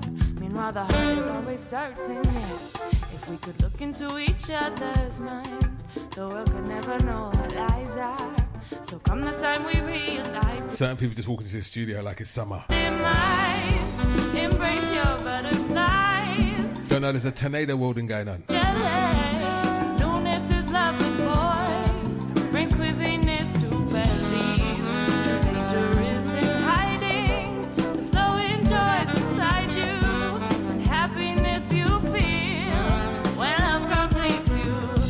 Just as above, there's light below us.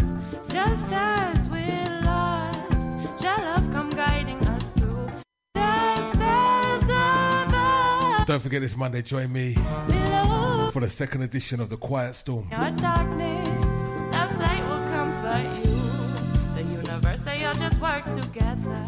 10 p.m. EST, In harmony. right here on iLive Radio. To find what truly matters. We're going to focus on the 90s this time. That is sweetheart's jelly. Color and movement show as we're born to live memory.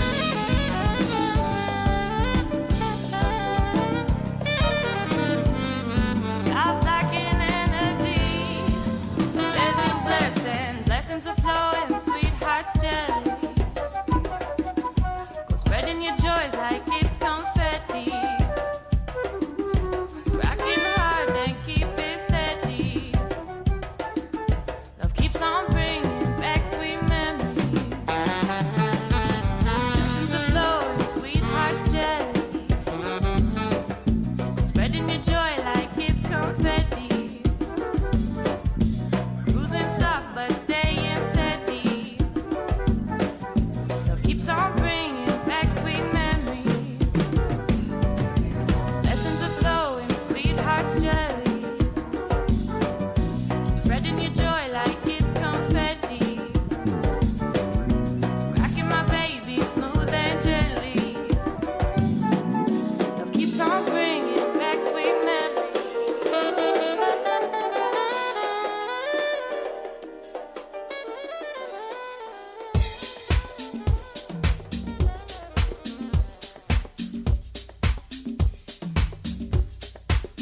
Let's go big chore, big chore, big chore.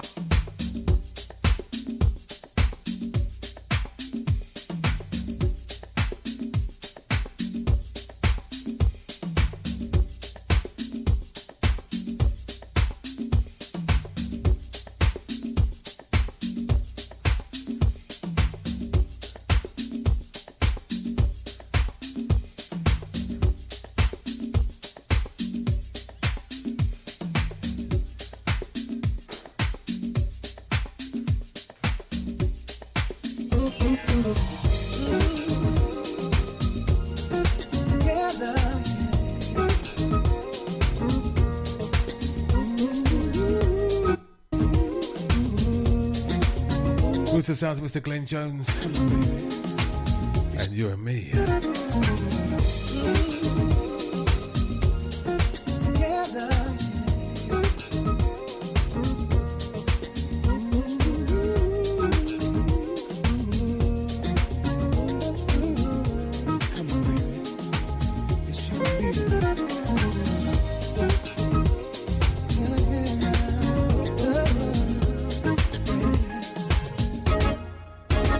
How would you feel if I asked you to spend your whole life with me? Yeah. Baby, believe in me, 'cause a stronger love for you from someone else, it could never be. Say it's real, it's real, it's real. I never felt this way before. So say you'll be mine. Together we will love and never go. Oh, baby. You and me. Together forever. You and me. Just us two. Oh. You and me. We belong together, baby. Just us two.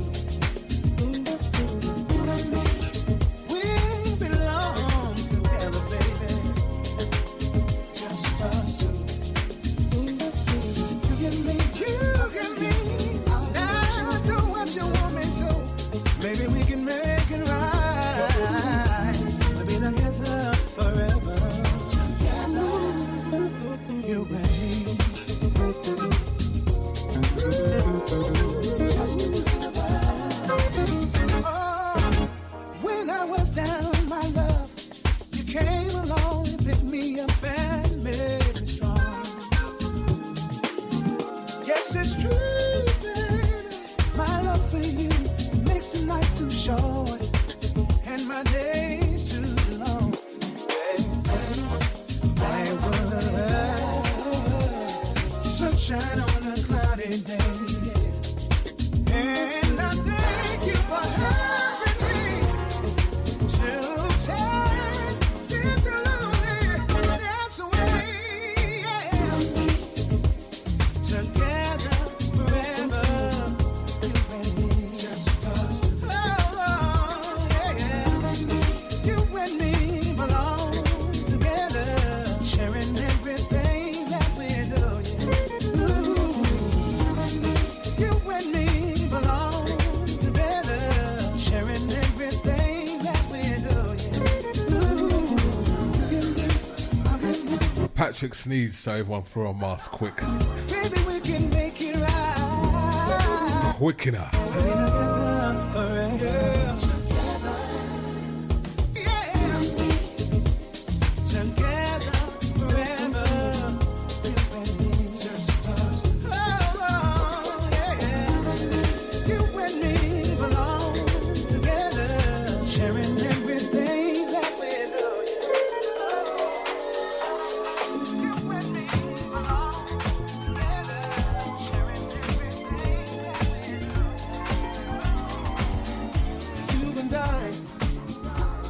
In a place called non-existence.